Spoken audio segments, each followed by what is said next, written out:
Well, hello, Patrick. We Welcome made it. We made it almost. Welcome everyone to our Canucks memorial service. Season over. No more meaningful games, and it's kind of weird that it comes in a week when one of their more notable games of the last several years is played, obviously, with a great comeback. But just to let everyone know, thanks for watching us. I'm Paul Chapman's Patrick Johnston, beat writer for the Canucks, hockey columnist. Read all of Patrick's stuff and all of our Canucks coverage, province.com, vancouversun.com. Sign up for our Canucks Report newsletter. Everything will be delivered to you. Isn't this more of a wake? Isn't the memorial next week? This is the wake? Yeah, we got to wait till after garbage can day. But Oh, God. it's, I think we've seen this coming really for a couple of weeks. Like they sort of hung in there forever. So I'm just going to toss you softballs. How did we end up here? Oh, my God. How did we end up? Well, I mean, I think the core story of the season was a insurmountable rift between the team's two best centers, and leaving them in, first of all, creating a unsustainable situation, clearly, affecting the play of both players, and dragging the overall, I think, the team overall down, despite the best efforts of their captain. And then in the long run, putting them in a spot that, I mean, this is my Thursday story is all about this. Like, it's about the numbers, but really it's about the centers and the complete sort of evaporation of depth there. You think about it 3 years ago, 2.5 years ago, if you want. They had Bo Horvat, Elias Pettersson, and JT Miller. Now they have one, and there's a big question mark around Pettersson, right? Like, it's really remarkable how quickly things can change. And, it's also a bit of a, I suppose, a bit of a damning statement about the lack of long-run prospect depth that we know has been there for a long time. And in this particular case, they just haven't had centers coming through the system of any real note in a very long time. I mean, obviously, there's a couple guys on the roster right now who are, I suppose, good stories about finding free agent prospects. Nils Oman and Max Sasson and Atu Ratu, all three of them being guys that came from other organizations who have turned themselves into NHL players. Now, Sasson and Oman obviously are guys that, they're fourth liners at best, so that doesn't really push. Ratu looks like he might be a bit more of a player, but he's still not a top six center. And that is the story of the season. If you don't have centers who can go, you're going to, no matter how good your all-world defenseman is, you're going nowhere. And that's why the Canucks are where they are. This is much like how in politics you get whoever's in power blaming the previous regime for everything that happens for as long as they can, right? Like, heard some NDP chatter still blaming the Liberal government when they've been in power for 8 years here in BC. But I only say that because, it's easy to blame Jim Benning for a lot of things, and I think they certainly held on to Jim and that brain trust for too long. Yes. And they're reaping some of that damage in terms of the lack of depth right now. I am a fan of Jim Rutherford, Patrick Alvin, not less so, but doesn't, at least he's not as forward facing, and Rick Tocchet. I think they've got a good group here. However, when you raise the point that, they had these three centers and now they have one, I mean, they never would have seen this one underperform to the degree that he has. No. But I have to ask you, did they get enough? When you have three pretty much top-end centers to varying levels, and you end up with one, did they get enough back for that? Because you would say, with it being such a valuable position in other organizations, if you give up two of those three, you're going to get a good haul back.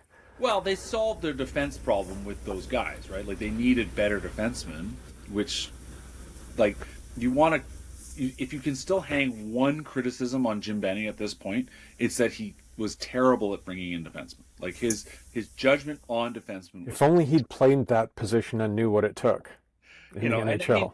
He was right to drop Gustav Forsling and probably right to include him in a trade, but in the end, the guy they traded him for crashed out of the league within a year. So the defense depth has not been good. The current group has done a better job of that. Elias Pettersson, being a homegrown guy, is a good story. Certainly, it helps change the story. They picked Victor Mancini's probably not going to make a difference, but he's playing. They have high hopes for him. They're not banking on him, but they're hopeful he turns into something useful. Obviously, Tom Willander's coming. They expect him to be a useful defenseman. That useful. But that part of the story is better than it was. But in the end, they've ended up using two different centers that were top end centers to fix those problems. And if they had, again, that is the thing. If they had drafted better on defense, and there were defensemen here that were not, Olli Juolevi was a miss. And he should, that whichever defenseman they could have picked there, if they were convinced they had to pick a defenseman in that draft, that defenseman should be here, So it's not going to affect. It's not going to affect that. But if you want to come back to centers, that's just they mishandled that entire scenario. And some of it's hindsight, sure, but there was a choice made. They knew that JT Miller was an explosive character. Now I think they clearly thought they could manage their way through it. Whatever happened this year obviously caught them completely off guard, and having to move on from him in a somewhat desperate manner as they did was a thing they had to do. But they kind of found themselves in that position by choosing not to stick with Bo Horvat. There is no doubt that Bo Horvat and Elias Pettersson would not be feuding, as I guess, or have had a rift develop between them the way they're clearly developed between Miller and Pettersson. And so that is on management for making that original choice. Now, could they have kept all three of them? Could they have found a way? Maybe. Would there have been enough ice time to go around? I'm not sure. But this team is in a big pickle because they no longer have the center depth that they did, and there's nothing coming up. Yeah, and hindsight is, of course, 2020 as the cliche goes, but it's not just Olli Juolevi on defense. No. I don't feel that the blown pick that was Podkolzin maybe gets enough run. Yeah. The first round picks traded away for what ended up being what. Yeah. And that's where I think you're seeing the real lack of depth in this organization, is that just overall, and we're not just talking about second and third rounders maybe not hitting, but their first, when you look over the last 10 years, the output from your first round, the high peaks, right? Like Quinn Hughes, fabulous. And then, my goodness, do they ever need Pettersson to be back to where he was? But yeah, overall, when you look at the drafting record over the last decade, it really isn't hard to see how they fell off this year. Well, and just quickly look at, even Jonathan Karamaki, I think is going to be a fine NHLer. But even there was fine and useful, Patrick. You're not instilling confidence in our fans and our viewers that they can bounce back. I'm trying to avoid the old Jim Benning tendency to compare everybody to a Hall of Famer. So yeah, but Tyler Benson, anyone? Yeah, there you go. Joke there. You can own that one, Paul. That's not me, believe me. It was the guy above me. Just to let people in, we shouldn't just do inside jokes. The province famously had a front page when Tyler Benson was with the Giants that had Tyler Benson at the top, and the names faded below were Gretzky, Lemieux, or Howe. Yeah, there was some couching, like, could he be that? We're talking not even close. So that, amongst province staffers, that is a Hall of Famer. Speaking of Hall of Famers. Just looking it up here, Tyler Benson has played 31 games for Moto this year. Guess how many goals he has? Probably more than Jake Virtanen. 0. He is fewer than Jake Virtanen. Apparently he played an entire season without picking up a point, which I don't understand how that's possible. Anyway. Well, there you go. But you look at Lekaramaki. Did Bobby Orr ever do that? Yeah. You look at Lekaramaki, and there were two centers that were kind of options there. People like the look of Noah Oslin and Liam Ogren, I guess. Is he not a center? I thought he was a center. Anyway. But Noah Oslin was an option there. It was a tricky spot. But there's been a series of choices here, as you've noted. You can go and look at the pick in 2021 when they picked Danil Klimovich rather than Logan Stankoven. So many people are saying the Canucks could use a Logan Stankoven. They didn't draft him. They haven't picked a center in the top end of the draft since Elias Pettersson, right? And even Benning. I mean, Benning never picked the centers he picked. Here's a list of centers that Benning picked: Kyle Petit, Dmitry Zhukanov, Rodrigo Abals. Fun story here there a second. But Pettersson, Tyler Madden, Arvid Kosmar, Carson Vogt, Dmitry Zlodeyev. Like, where are your centers? There's nothing. They're like, Vogt. They're Vogt. You know, by the way, Rodrigo Abals finally made the NHL this year, 22 games with the Philadelphia Flyers. Great story there. But, like, fundamentally, this is a self-inflicted wound, and I think a lot of it was driven by the fact that they looked at the fact that they had these. Well, they had two centers anyway, but they did have NHL center depth. They just didn't have any centers coming up from behind. There was a lot of dart throws at guys. Oh, maybe this guy will be a fourth liner. And Adam Gaudette obviously was a flop. I mean, he's made his way back to the NHL, but turned out to be a flop. I mean, he was a flop here in the end. And that's a huge part of the story where they're at. And going forward, it's going to be a huge problem. All due respect to you saying that they fixed their defense, I did. And I know there's all sorts of reasons and qualifiers. Sure. But if you compare where they are right now to the same amount of games last year, they have 20 fewer points. They have 12 fewer wins. This is probably the biggest reason. They have 43 fewer goals compared to the same point last year, but they've given up 27 more goals as well than they have last year. And I know that part of that, like, you know, your forwards have to be factored into the defensive structure and the way they play as well. And, you know, their goal difference is, you know, they were plus 53 at this point last year. They're minus 17 this year. That's a massive difference, right? So, I mean, how do you parse that and say, yes, center is a need, but it's not the only need. Like, they are every category. They're worse.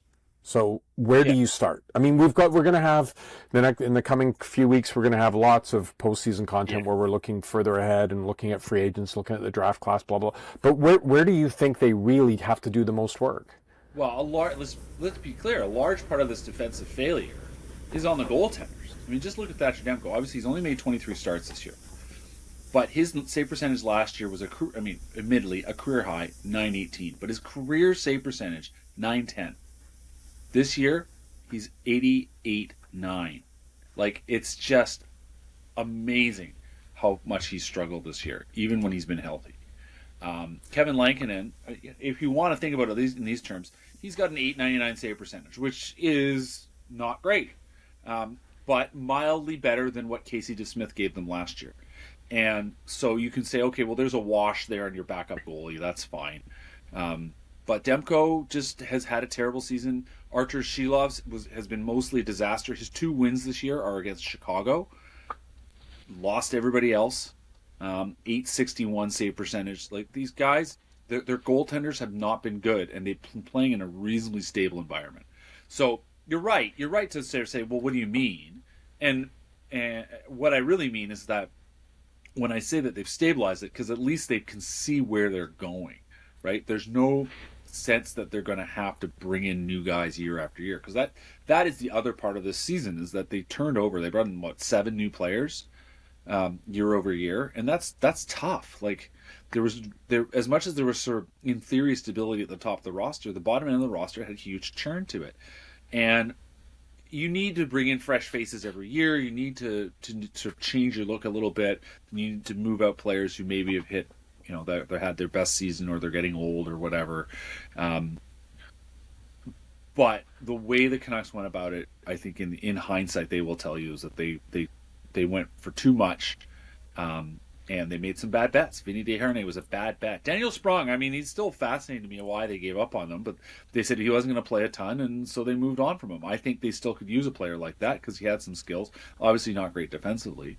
Eric Brandstrom was interesting, but in the end they moved off of him. And like, they were just they had 28 games from Brandstrom, 34 games from Desharnais. Like, just like that's a basically at this point a full roster spot to one guy that didn't work. Danton Heinen got 51 games and had 6 goals.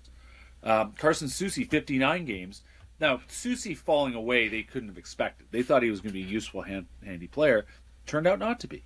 So the way the defense evolved this season before they made these recent changes was not going in a good direction.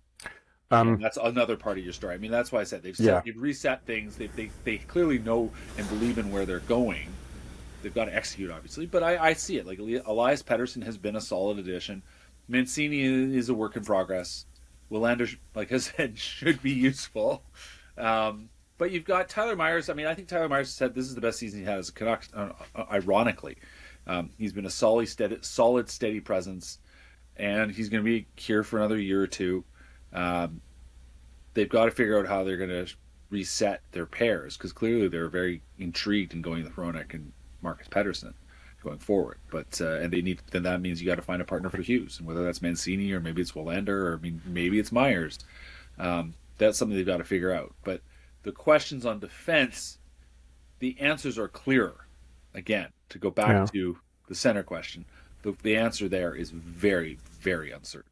So you're saying defense is not such a big issue. It's just center goal scoring and goaltending that definitely need to be fixed. Well, That's yeah, all. I mean, I take your point. I mean, I'm just throwing, and hockey statistics are weird, right? Like, these are very basic statistics. It's not getting into any of the fancy stuff. Yeah. But let's just talk about this, though, as we talk about offense and goal scoring. And yeah, I mean, 43 fewer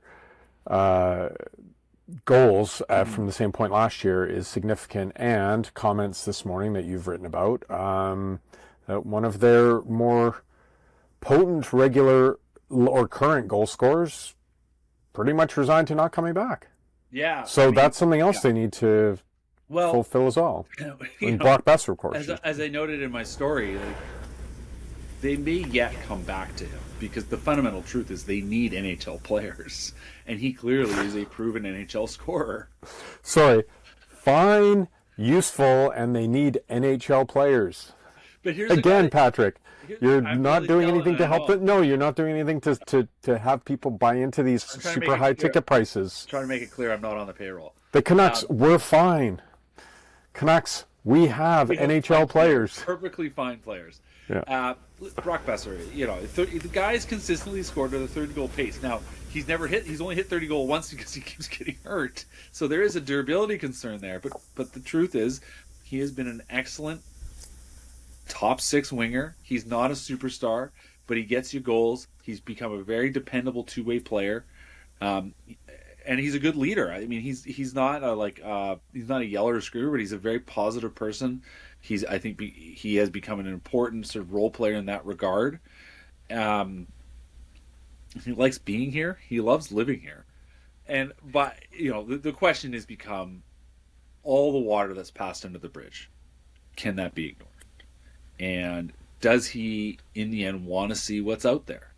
And I would not be surprised if he does go and see what's out there, but at the same time, because of their needs, their familiarity with the player, I would not be surprised if they make at least one more push to try to sign him before free agency. But yeah, he's looking at his position. Quite the comment. As I mentioned, I talked to him last week. I asked him about, has he considered about the fact that this could be the last 2 weeks of his NHL time in Vancouver, and he's basically said, no, I'm trying not to think about it, because that's a tough thing to think about. And yet he, clearly, given a few days to think about it, was ready for the question when he was asked about it by Ian McIntyre, and he recognizes that the scenario is tough. The team's in a pinch. I mean, at a certain level, that's a negotiating point for him too, right? Like, you guys really want me? Pay up, because that's been the position, I think, and the team is, I think, clearly has held firm to what they think he's worth, and he's held firm to what he thinks he's worth. So if they're going to bridge the gap, something's going to have to move, and I don't think it's going to be the player. We'll do a lot of stuff towards the sort of around the end of the season about like who is coming, who should come back, who should move on, that type of stuff, and look at maybe their possible solutions. That's more into season stuff. But if you could just maybe give a point to some of our viewers, readers here about in this last handful of games, what / who should they be paying attention to? Are there players here who you think are fighting for a role on this team, or players here who could have a bigger part of development, things to watch for in these last few games that maybe will give you a hint as to how the offseason will go? Well, I mean, Mancini, who I've mentioned before, a guy that they're very intrigued by. They love the size. He's a good skater. Whether he can play, I mean, they've been trying to play him with Hughes. They need him to see what it's like there. There's sort of an intentional choice to see if he can swim. I guess, you're looking at, I suppose, someone like Max Sasson, because he's still in the lineup. I mean, you do look at him, is this just a fodder? I mean, it is amazing, and I may riff on this as well at some point, but I went back and I was looking at Aidan McDonough. Came in 2 years ago, had a 6-game cameo at the end of the season, scored a goal. And I went and looked at the clip, just because I was like, right, how did that goal happen? And I realized that every single guy on the ice is nowhere to be seen when it comes to Vancouver Canucks. It is remarkable. And you go back, and Jack Rathbone was on the ice. Like, Jack Rathbone. Oh, it's like Jack Rathbone. Jack Rathbone played like 23 games for the Canucks. It's completely forgotten. I went back and watched his goal. Every single guy goal. Yeah, so it's just a reminder that turnover happens, but the Canucks have a remarkable tendency. Drew Shore, I used to joke about. Remember Drew Shore?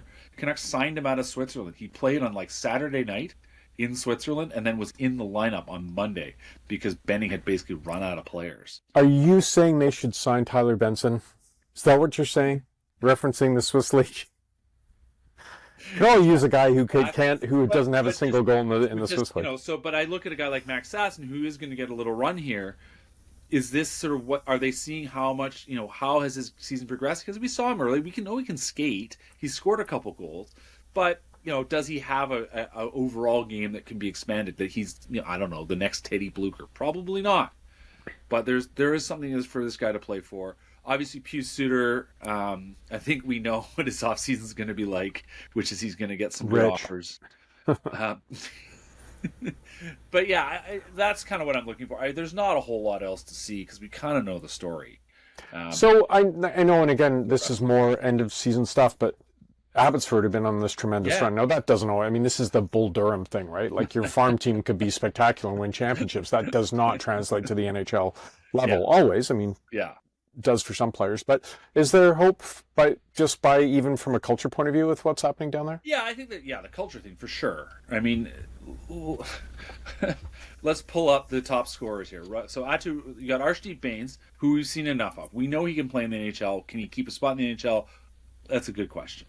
Ato Ratu has made great progress. He's still focused. I mean, we talked to him the other day. He's still focused on adding to his skating. And I can only say Bo Horvat found his way as a skater. So there is a chance there. Ratu is definitely Ty Mueller, who is, I think it seems like he's had a pretty fine rookie season. Not an especially big guy, but a player, he might, I wouldn't be surprised if he plays some NHL games in the next year or two, but whether he's a full-time NHLer, I think is a big question. But then you're looking at veterans, Sammy Blais, Christian Wolanin, right? Klimovich, who I mentioned already, who has had an excellent rebound season. Still, the jury's out on whether he's going to be an NHLer. I'm not sure. But then you got Carlson, you got Oman, Lekaramaki, Sasson.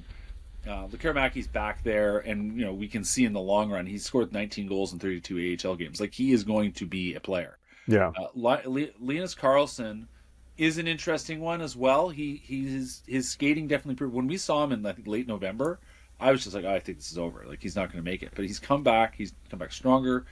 He's an interesting depth winger. I don't think he's anything more than that, but a good player. Niels Oman, obviously hurt right now, had a good AHL season, but he's not a long-term solution.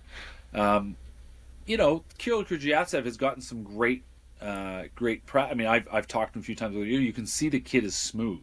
He does everything really well. He's made a great adjustment into pro hockey. He's all of 20. There's some hope there. I think that's really interesting. the further down the list you go, no, it's not happening. Like Cole McWard, if Cole McWard had a role to play, he would be up by now. I think he's been passed by Mancini. Tristan Nielsen, we used to talk a lot about, but I think he's got minor league hockey on the. Jet Wu. Jet Wu is. I mean, he's nothing there. There's just nothing there. Nice guy, good kid, but like he just. The most we've ever seen of him in the NHL was when he had those couple call-ups last year. Yeah. It's just not going to happen. So it's a team that there's nothing to blow you out of the water there. Yeah. Sorry, it sounds like you're underwater. Your mic's failing or something. There you go. Oh, it's okay. Yeah. You're back. Kudryavtsev, like he's a player that I think is interesting. Maybe he's something, but realistically, you shouldn't. I mean, there's a saying: all prospects are bad, but some of them are interesting.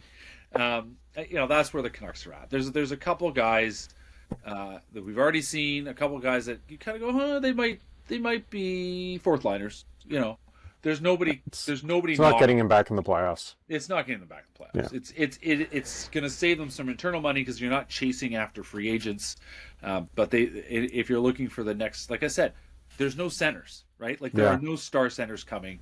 That's something they definitely desperately need to address. And everyone assumes they're going to go for free agency, but the options there are not great. So we'll see. Well. Yeah.